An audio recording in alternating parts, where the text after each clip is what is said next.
cet écosystème systémique, eh bien, il s'engage, merci beaucoup, à agir concrètement, vous le savez, pour en finir avec ce statu quo, ce qu'on a pu décrire, et puis permettre donc à tous ces talents féminins de prendre enfin toute leur place dans justement ces matières scientifiques. Et cet écosystème, eh bien, ce sont aussi des entreprises qui sont engagées auprès donc de cette journée, de ce forum systémique.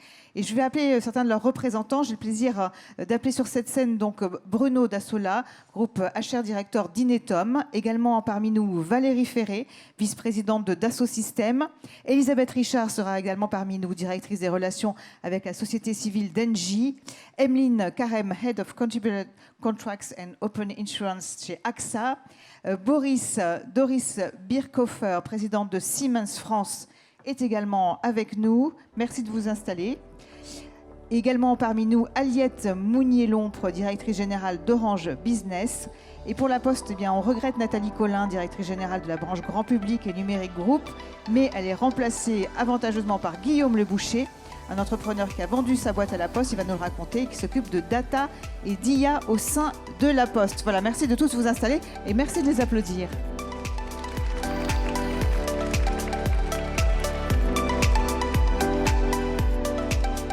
Alors, je vais me rapprocher de vous. Je voudrais vous poser à tous un peu les mêmes questions. D'abord, une première question, on va dire assez simple. Vous êtes là donc aujourd'hui pour participer à ce forum. Quel est le sens de cet engagement? Donc, on va faire un tour de table. Finalement, pourquoi donc être ici aujourd'hui? Pourquoi avoir choisi d'être partenaire donc de cette journée? Qui commence? Honneur aux dames, quand même. Allez-y. Allez, bon, je me lance. Alors, merci de vous présenter à chaque fois. Bon, remarquez, il y a les noms. Alors... Bonjour, Emeline Carême, je suis en charge d'une solution technologique au sein du groupe AXA. Alors je voudrais dire avant tout que je suis ravie d'être parmi vous et que les enjeux dont on vient de discuter à l'instant sont critiques pour le groupe AXA aujourd'hui, à deux niveaux principalement. Un, pour notre survie en tant que leader de l'assurance sur le marché. Si on veut encore être là dans 15 ans, si on veut fournir les meilleurs services produits à nos clients dans le futur, être efficace aussi opérationnellement, on ne pourra le faire qu'à travers les nouvelles technologies, la data et l'intelligence artificielle. Donc pour nous, c'est vital, dans le cadre de notre stratégie, pour rester leader, de les intégrer dans notre plan stratégique. Donc quelques exemples très rapidement. On a lancé une plateforme santé pour améliorer le parcours de soins. On a lancé une plateforme pour aussi améliorer la prévention avec les grands risques d'entreprise. Tout ça n'aurait pas été possible sans la technologie et des partenariats avec des acteurs, des GAFAM tels que Microsoft. Dans un deuxième temps, je pense que c'est important de rappeler qu'en tant qu'assureur, on a un rôle aussi à jouer dans l'évolution et les tendances de la société, les nouveaux risques, les risques existants et les nouveaux risques. Et donc c'est important d'informer, d'éclairer sur ces nouveaux risques-là.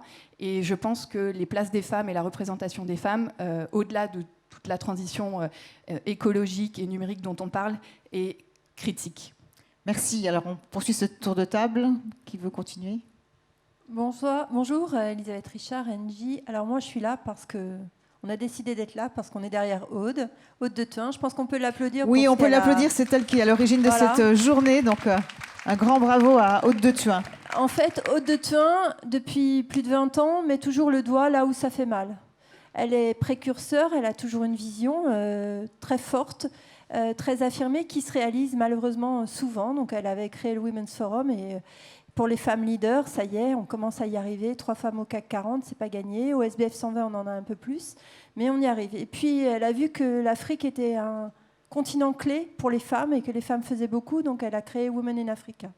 Là aussi, Aude, tu as eu le nez là-dessus, et voilà. Et systémique, malheureusement, effectivement, il y a un sujet sur les STEM, il y a un sujet sur les jeunes filles, il y a un sujet dans les entreprises, où même si on a une volonté, des objectifs, eh bien... on n'y arrive pas parce qu'on n'en a pas assez en sortie d'école. Donc il y a un vrai sujet d'accompagnement. Voilà tout simplement pourquoi Engie est là avec Systémique et Aude de Thuin. On continue. Merci. Bon. Bonjour à tous. Bruno Dassola, directeur des ressources humaines du groupe Inetom. Je dirais aussi pour l'engagement pour Systémique, effectivement, je soulignerai l'action de Aude, avec qui on a déjà participé par le passé sur Women in Africa. Et pourquoi s'engager avec Systémique? Moi, il y a un mot qui est important pour moi, c'est la coalition. C'est-à-dire qu'aujourd'hui, on vient de faire le constat d'un certain nombre de chiffres qui sont effectivement alarmants. Et ça commence aujourd'hui avec cette coalition, avec ce forum, et le fait de ne pas être seul finalement face à cette situation qui est extrêmement complexe, qui s'explique effectivement culturellement, qui s'explique par des sujets de formation, qui s'explique par la possibilité de travailler vraiment des vrais processus d'inclusion des femmes dans nos entreprises. Moi, je me sens beaucoup plus fort auprès de cette coalition, avec les entreprises qui participent aujourd'hui au forum, pour aller agir réellement, et il est temps d'agir très très vite. Effectivement, c'est bien d'être tous ensemble. On continue, merci. Bonjour, Valérie Ferré d'Assosystème. Donc, je rejoins Elisabeth. C'est vrai que quand on est sur un nouveau projet, on parie sur deux choses. C'est comme pour les startups, on parie sur une personne, on parie sur un projet. Donc la personne, évidemment, haute de toi, avec sa capacité à fédérer, à pointer les bons sujets et à fédérer un écosystème. Et puis on parie sur un projet systémique. Alors moi, le mot qui m'interpelle, c'est justement le mot systémique. J'ai d'ailleurs découvert que c'était un acronyme, j'étais surprise, parce que finalement, le mot systémique, c'est aussi l'approche nécessaire que nous devons avoir du sujet STEM.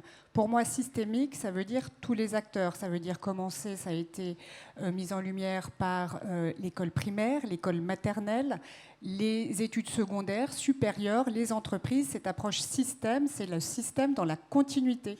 On voit en fait que l'enjeu aujourd'hui, c'est les ruptures à chacun de ces étapes. La rupture en CP, la rupture au collège, la rupture au lycée, la rupture à l'enseignement supérieur. Systémique, ça doit être systémique et dans cette globalité d'acteurs, acteurs publics, éducation, entreprise. Donc j'espère qu'on aura ce système-là présent parce que c'est par cette approche systémique qu'on va pouvoir changer les choses sur le sujet STEM. Merci beaucoup.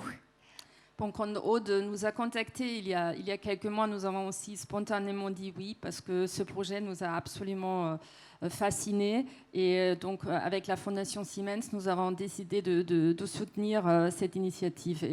Et ce n'est pas seulement un événement, pour moi, c'est le début d'un voyage que nous allons tous faire ensemble. Qui est Siemens ? Siemens, c'est une société technologique qui est active dans l'industrie, dans les infrastructures intelligentes, dans la mobilité, dans la santé, pour adresser, grâce à la technologie, les grands enjeux de la société. Et là, c'est quoi les grands enjeux de la société ? Bien sûr, c'est le réchauffement climatique, c'est le besoin de la décarbonation. Et de l'autre côté, pour la France particulièrement, c'est la réindustrialisation aussi pour créer une plus grande souveraineté. Donc c'est vraiment des sujets très, très importants pour la France, pour la planète. Et ce que nous, les équipes Siemens qui sont ici, veulent faire comprendre aux femmes, c'est de travailler dans l'industrie, c'est de travailler dans des domaines qui donnent du sens, où on peut avoir un véritable impact sur la société. Et c'est ce que nous percevons encore plus que j'ai les jeunes hommes, que les femmes cherchent à travailler dans des domaines où ils peuvent créer du sens. Et bien sûr aussi gagner de l'argent, et ça c'est le deuxième message. L'industrie, c'est du sens et c'est des sous. Et là, je me suis permis d'utiliser les mots qui ont été évoqués par le ministre de l'Industrie, qui dit voilà, l'industrie, c'est du sens et c'est des sous. Et ça, je pense, c'est quelque chose qu'on doit faire comprendre aux jeunes. Merci beaucoup. Aux deux, hein. On poursuit. Alors bonjour, moi je suis Aliette Mounier-Lompré, je suis la directrice générale d'Orange Business. J'aime bien ce terme de coalition qui a été mentionné par Bruno. Ce qu'on voit, c'est qu'on n'y arrivera pas tout seul et qu'on a besoin d'agir tous ensemble de manière beaucoup plus offensive, à mon avis. Si je prends l'exemple d'Orange, ça fait des années qu'on œuvre pour l'égalité de genre. On est un groupe finalement assez emblématique sur le sujet. On a une directrice générale qui est une femme, Christelle Edman. On a 40% de femmes au comité exécutif. Chez Orange Business, on a aussi 40% de femmes au comité de direction. On est dans tous les classements bien positionnés, mais en fait, on voit qu'on fait des progrès, des pas de fourmis, et que la situation progresse extrêmement lentement, voire, on en parlait, dans certains cas, elle régresse. On doit cette année recruter par exemple 800 personnes dans les métiers de la cybersécurité, on doit recruter 800 personnes dans les métiers de la data et de l'intelligence artificielle, et on voit qu'on n'arrive pas à recruter des femmes, et que c'est un problème qui se joue bien plus en amont, qui est bien plus large, qui est un problème sociétal, qui est un problème culturel. Et ça n'est pas une fatalité. Moi, j'ai des équipes au Maghreb, en Tunisie, au Maroc. On a plus de 50% de femmes développeurs informatiques dans ces pays-là. Donc, en fait, on est particulièrement en retard en France. On termine avec vous, Guillaume.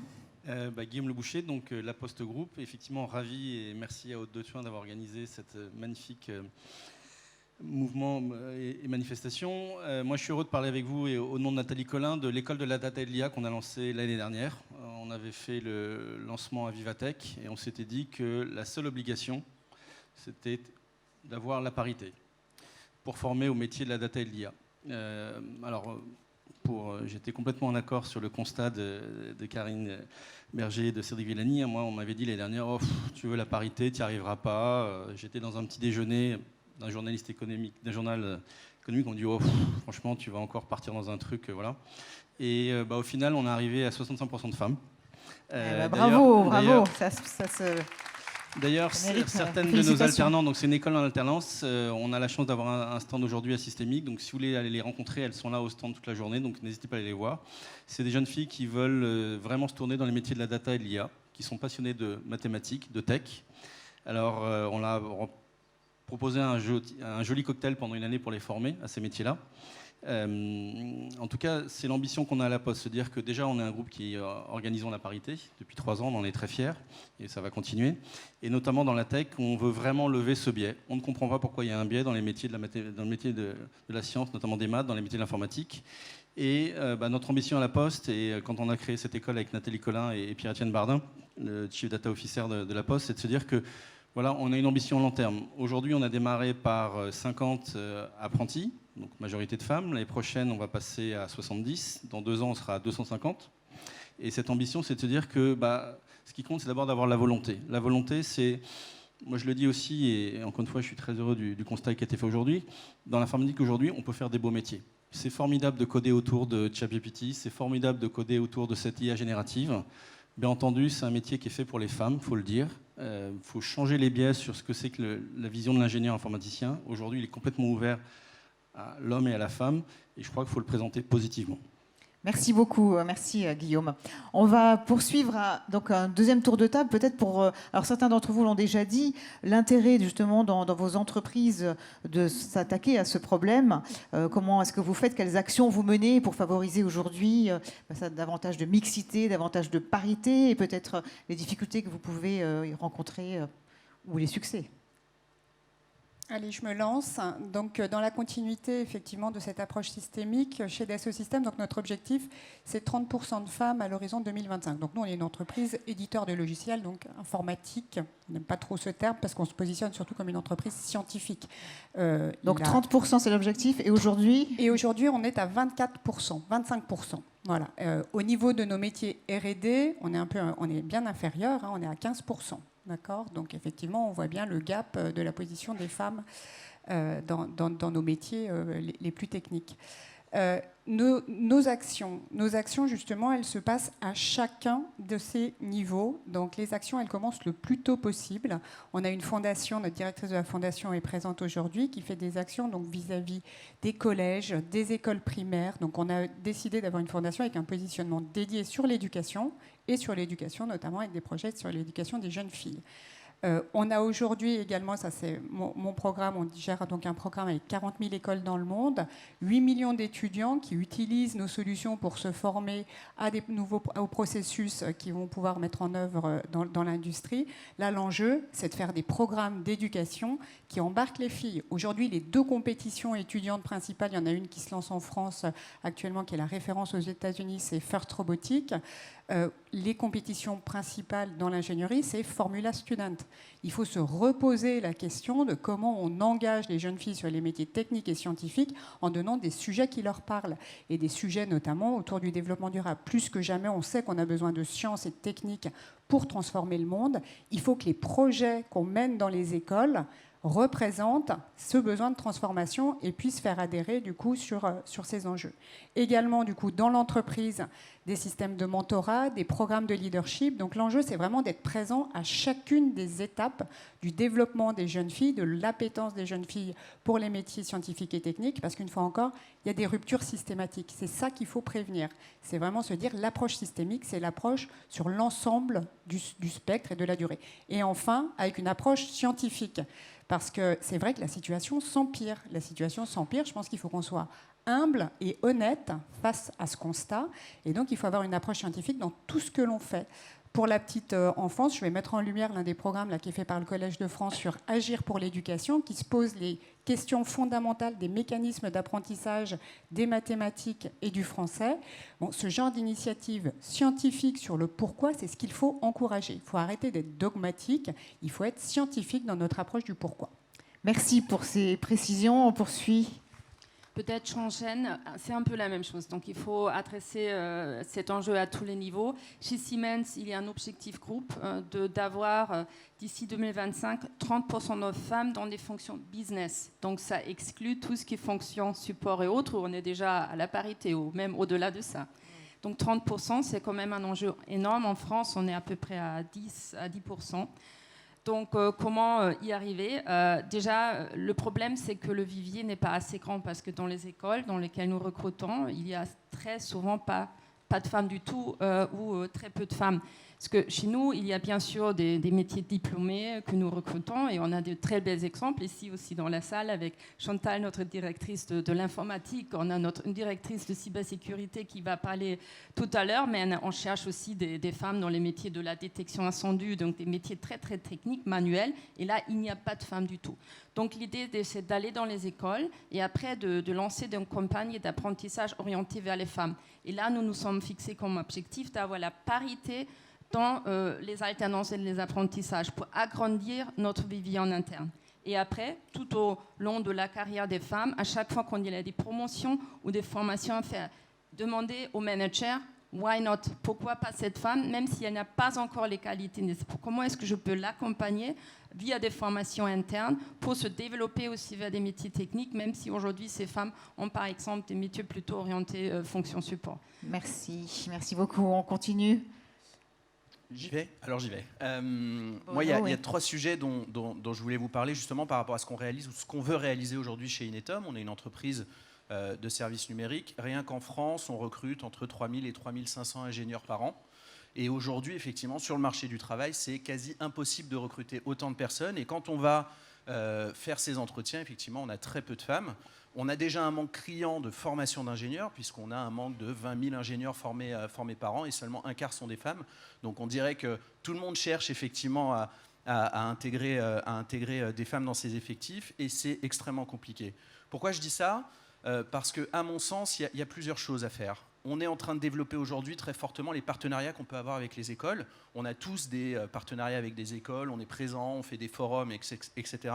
Je pense que ce n'est pas suffisant parce qu'effectivement, dans leurs écoles, il y a très peu de jeunes femmes aujourd'hui. Alors il faut faire quoi alors en plus ? Il faut les aider, il faut investir. Je pense que dans les projets que nous devons mener avec ces écoles, quand on va les voir, on leur dit « Ok, très bien, nous allons investir avec vous parce que vous allez prendre des engagements aussi à aller dans les écoles primaires, à aller dans les collèges, à aller dans les lycées pour présenter ces filières-là et nous allons vous aider à investir en tant qu'entreprise pour attirer justement ces jeunes. » Ça, c'est un premier point. Après, très simplement, dans l'entreprise, aujourd'hui, on a lancé un programme qui s'appelle Women at Inetum et donc des choses qui ne sont pas malheureusement extrêmement innovantes.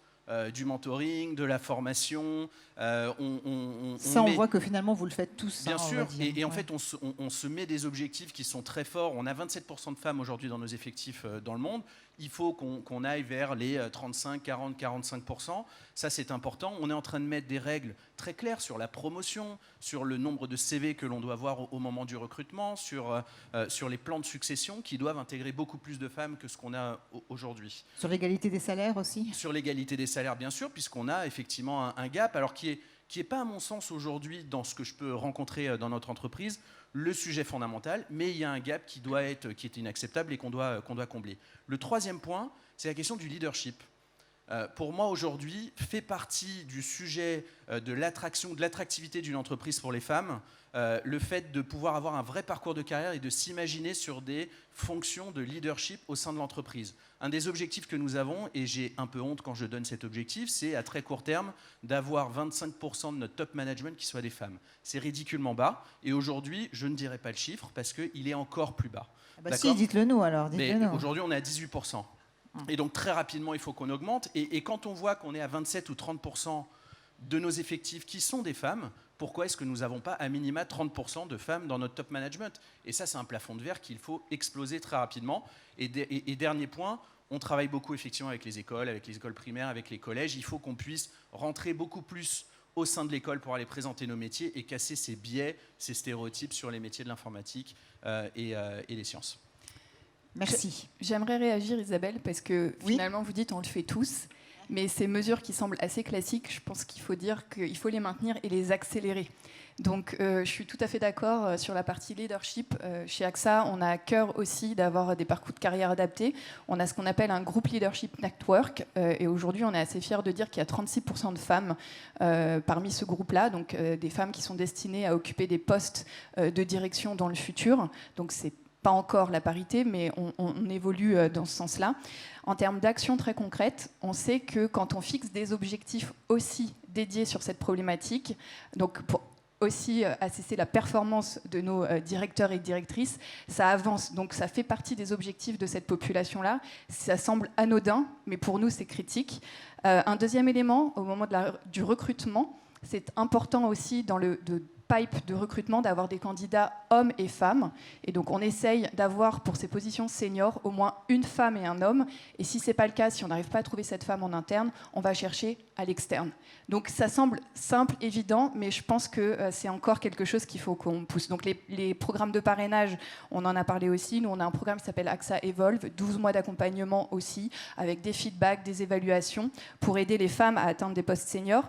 En termes de culture aussi, je pense que c'est important de faire évoluer les mentalités au sein de nos managers, au sein de nos directeurs et directrices, pour aller vers plus de culture inclusive. Donc on a mis en place des e-learning, on a mis en place une plateforme qui s'appelle Think Twice pour combattre les préjugés inconscients. Et après, vis-à-vis de l'externe, un sujet qui m'est cher en termes d'entrepreneuriat et de recherche, on a un fonds qui s'appelle donc le fonds AXA pour la recherche. On finance des projets, donc c'est plus de 200 femmes scientifiques qui bénéficient de nos investissements. Donc c'est plus de 41% des chercheurs. Quand on regarde un petit peu au niveau mondial, la tendance est plutôt autour de 30%. Donc on est au-delà. Donc ça aussi, on est fiers. AXA France, notre entité en France, a fait un partenariat avec Villa pour aider les entrepreneuses aussi à les accompagner pour monter leur start-up, pour augmenter aussi les levées de fonds pour les femmes. Aujourd'hui, il y a seulement 10% des femmes en France qui montent des start-up et elles collectent uniquement 7% des fonds, ce qui est ridicule. Et on participe aussi au forum Vivatech et au Challenge Female Founder Challenge. Donc ça, pour moi, c'est important d'avoir plus de représentation à ce niveau-là. Et puis après, voilà, il y a des choses aussi un peu classiques, les certifications, Edge, mais qui sont tout aussi importantes. Bien sûr. Et puis notre directeur général, Thomas Buberl, aussi, a signé en 2018 les principes d'autonomisation des femmes avec l'ONU Femmes et le Pacte mondial des Nations Unies. Merci beaucoup. On enchaîne parce que le temps passe. Alors je ne vais pas reprendre évidemment tout ça, on le fait depuis des années. Et en fait, ça ne bouge pas. Alors il faut se demander pourquoi ça ne bouge pas. Qu'est-ce qui se passe ? Donc l'idée effectivement de se dire on est en coalition d'entreprises. Les entreprises, c'est un vrai moteur en France, en Europe, dans le monde. Il faut s'appuyer sur les entreprises. Et les écoles ont compris. Ça y est, on est en train de déclencher. Il n'y a pas si longtemps, il y a une grande école française dans les scientifiques qui m'appelle, qui me dit voilà, j'aimerais, Elisabeth, qu'on fasse quelque chose avec Engie. Oui, vous avez un programme pour les femmes ? Ah non. Bah écoutez, vous revenez. Dernièrement, non mais sincèrement, si on ne pousse pas, si on ne les pousse pas dans c'est le nerf de la guerre. Les entreprises, c'est le nerf de la guerre. Et les écoles ont besoin de nous pour aller. Donc nous, on est demandeurs, mais à condition qu'ils fassent des programmes ad hoc. L'École normale supérieure de Paris-Saclay a fait un programme pour les femmes. Voilà, Engie a décidé d'être partenaire, la fondation, et de s'inscrire dans ce mouvement. Il faut qu'on ouvre la voie là-dessus, il faut qu'on y aille avec Dassault, avec Orange, Capital Phi. On fait énormément de choses et on fait bouger les lignes. Après, évidemment, les objectifs chiffrés, il n'y a rien à faire. C'est incontournable. Catherine McGregor en a, nous en a mis un sur notre bonus. C'est la première fois que dans l'histoire du groupe, on a un objectif chiffré sur les femmes dans le bonus des managers. Bon, c'est bien, c'est bien. Ça sincèrement, Il n'a pas été atteint cette année parce qu'il est hyper ambitieux, on est d'accord, mais c'est pas grave. Elle a dit, et on le remet l'année prochaine. Et c'est quoi l'objectif alors? 50% de femmes managers donc, dans le groupe, donc c'est pas grave, on continue. On est à 40% de femmes au comité exécutif, on crante, mais c'est absolument génial. On ne progresse que si on mesure. Il faut vraiment être axé là-dessus. Et puis la dernière chose, Jean-Pierre Clamadieu, président du conseil d'administration, lui a ouvert les yeux grands. Il y a 40 ans, il sortait de l'école des mines de Paris. Il y avait une vingtaine de pourcents, 22% de femmes à l'époque. Et puis à chaque fois, je lui parlais du sujet des femmes. Il me dit, mais Elisabeth, il y en a. Et là, il a décidé de donner un coup de main à Mines Paris. Et il sort du dernier rendez-vous. Il me dit, mais attendez, il y a 40 ans, il n'y a pas plus de femmes aujourd'hui qu'hier. Donc effectivement, il faut que le groupe dans son entièreté et tous nos groupes se mettent en coalition pour justement cranter et demander et être exigeants sur les objectifs à tous les niveaux, que ce soit au niveau des associations, des grandes écoles, du gouvernement et de la société civile. Merci beaucoup. On continue. Guillaume, vous voulez parler ou... Oui, moi je voulais juste dire une anecdote sur l'ADN quand on a créé cette école de la Datalia où on a eu cette parité. Cet ADN, ça vient de Michel Serres. Moi j'ai eu la chance de le suivre et de suivre ses travaux à la fin de sa vie. Alors on a fêté l'année dernière les 10 ans de Petite Poussette. Petite Poussette, donc c'est la vie d'une femme dans le numérique. Et ce que disait beaucoup Michel Serres, et notamment qui était très intéressé sur les questions de la parité, c'est que en fait, on avait du mal, et surtout c'était un petit peu français, à réconcilier les sciences dures avec les sciences molles. Et nous, c'est ce qu'on s'est dit pour cette école, c'est qu'aujourd'hui, dans une carrière, on fera tous un petit peu d'informatique, on fera tous un petit peu de communication. Donc c'est de mélanger ce qu'on appelle, le terme un petit peu bateau aujourd'hui, les soft skills, c'est-à-dire savoir se présenter, savoir vivre en société, mais en même temps s'intéresser sur que le monde d'aujourd'hui, il est aussi technologique, il est numérique, on est tous un petit peu physique, on est tous un petit peu digital. Et d'ailleurs, je reste sur l'anecdote de Michel Serres, je l'ai un petit peu suivi. La seule fois où je l'ai vu vraiment s'énerver en public, alors je ne sais pas s'il s'énervait dans la vie personnelle, mais en tout cas en public, la seule fois où je l'ai vu s'énerver, c'est une conférence avec des hommes, où des hommes disaient oui, la parité on n'y arrivera jamais, et il y en a marre de mettre des femmes dans les conseils d'administration. La seule fois où il s'est énervé, il a dit attendez, vous n'avez rien compris. Le vrai sujet aujourd'hui, c'est tout ça vient parce qu'on ne sait pas réconcilier sciences dures et sciences molles. Merci beaucoup Guillaume. Donc côté Orange, Voilà, donc il y a beaucoup de choses qui ont déjà été dites. On fait beaucoup de choses sur les objectifs chiffrés, sur les bonus des managers. Moi, je crois beaucoup aussi aux formations sur les biais inconscients. On a par exemple rendu obligatoire une session de formation pour les 30 000 salariés d'Orange Business sur la question des biais inconscients. Et chaque salarié doit la faire, et je vais la faire moi aussi. Et puis, sur un sujet aussi très structurant, je crois qu'il faut vraiment qu'on travaille sur la question de la requalification et de ramener tout au long des carrières des femmes vers les métiers techniques et du numérique, parce qu'il faut aussi casser ce mythe qui dit qu'il faudrait avoir fait Bac plus 12 cybersécurité quantique pour pouvoir travailler dans les métiers du numérique et les métiers de la tech. Il y a énormément de métiers, il y a beaucoup de choses à faire. Et on a par exemple créé un certain nombre de CFA, donc des centres de formation en alternance chez Orange. On en a un par exemple qui est autour des métiers de l'intervention réseau télécom. Et on a formé un certain nombre de jeunes filles, quasiment 600 jeunes filles depuis 2012 sur ces métiers-là. On a réussi à en recruter quasiment 70%. Et donc, on récupère des jeunes filles qui pouvaient avoir des formations très, très variées et qui passent plusieurs semaines. Donc, c'est 4 semaines en école et ensuite 2 semaines sur le terrain, et on alterne. Et on a comme ça, par exemple, j'ai rencontré une jeune fille, elle s'appelle Roxane, elle était responsable d'un camping, elle faisait des métiers dans l'hôtellerie, et puis elle a fait ce CFA. Et maintenant, elle est technicienne d'intervention chez Orange et elle travaille dans la tech. Et voilà. Et donc, il y a tous les niveaux du pipe. Il faut qu'on ramène des femmes vers ces métiers-là. Et il y a des métiers pour tout le monde. Merci beaucoup. On a donc terminé notre tour de table, je pense. Voilà, tout le monde a parlé. Alors, un dernier, mais parce que vraiment très rapidement, puisque le temps passe. En un mot, j'aimerais que vous nous disiez finalement, qu'est-ce que vous attendez de cette journée ? C'est dur, hein ? Alors, je vais vous donner 2 chiffres. Changement climatique, 80% de la population mondiale, ça touche, 80% sont les femmes touchées par les changements climatiques. Okay ? Dans la transition énergétique, 42 millions de postes vont être créés d'ici 2050. Il y a de quoi faire. La transition énergétique, c'est des métiers dans lesquels on s'engage pour un monde meilleur, pour une planète sur laquelle on va pouvoir continuer à vivre, à respirer.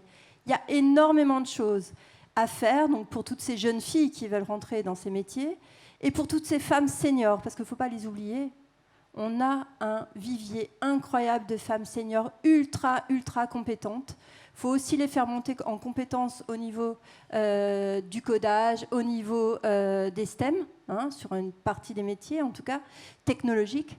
Mais sincèrement, on a énormément de choses à faire et beaucoup d'espoir. Donc là, moi, j'irais le verre à moitié plein. Merci beaucoup. Dernier tour de table, vraiment très court. Une phrase, un mot. Alors moi, une phrase, on cherche à recruter des femmes pour l'école de la data pour 2024, donc venez nous voir sur notre stand, quoi. Bon, ça, c'est concret, c'est bien. Bon, remarquez vous aussi. Oui, peut-être soyez curieuses, vraiment c'est un message pour les femmes. Soyez passionnées, questionnez le monde bouge. Je pense que c'est important de participer à ce mouvement-là. Et donc la curiosité, le questionnement, pour moi, c'est vraiment des qualités essentielles pour réussir, particulièrement dans ces métiers liés au STEM. Bruno ? Moi, je souhaite qu'on reparte tous de ce forum avec des éléments concrets, une véritable vision de ce qui existe aujourd'hui, mais surtout la certitude qu'on peut y arriver et qu'on va y arriver.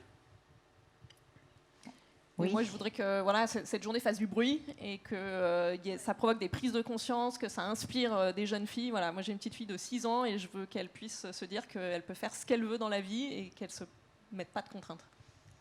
Moi, je dirais oser. Il faut qu'on ose, nous, les entreprises, mais surtout les jeunes filles et femmes auxquelles on s'adresse. Et le mot de la fin ? Alors moi, j'attends quelque chose de nouveau, parce que des initiatives, il y en a de nombreuses, et il ne s'agit pas d'en faire une énième. Donc quelque chose de nouveau, ça veut dire une fédération avec des nouveaux acteurs, les entreprises, oui, mais également le monde de l'éducation, le monde des associations, le monde politique. J'attends cette approche systémique, que finalement cette marque montre sa valeur avec une approche différente, parce que c'est ce dont nous avons besoin. Merci beaucoup, merci à vous tous, on peut les applaudir. Merci pour vos engagements, merci pour votre accompagnement et on le voit effectivement donc beaucoup d'énergie dans toutes vos actions.